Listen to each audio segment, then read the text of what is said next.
এই সর্টের চিকেনটা একবার বানালে এটা আপনি বারবার বানাতে বাধ্য হবেন, কারণ এটা খেতে এতই মজা। এখানে নিয়েছি আমি বোনলেস চিকেনের লেগ পিসেস, পেঁয়াজ, রসুন আর আদা রসুন বাটা।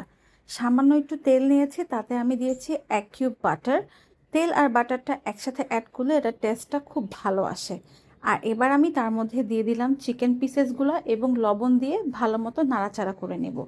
এবার লবণ দিয়ে নাড়াচাড়া করার পরে আমি এখানে দিয়ে দিয়েছি আদা রসুন বাটা।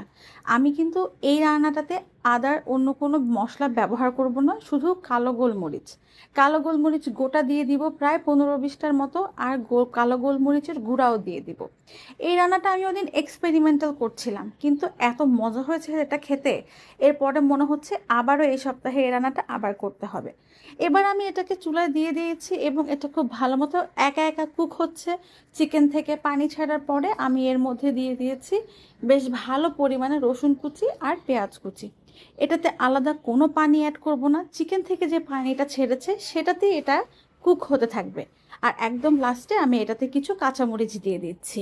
ব্যাস, নাড়াচাড়া করে দেখবেন একদম ভালো মতো পানি টেনে একটা খুব সুন্দর গ্রেভি চলে আসবে।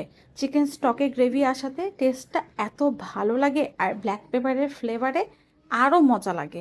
এটা কিন্তু চাইলে আপনারা কয়েকদিনের জন্য স্টোর করেও রেখে দিতে পারেন। সো এটা ট্রাই করলে জানাতে ভুলবেন না। Thanks for watching.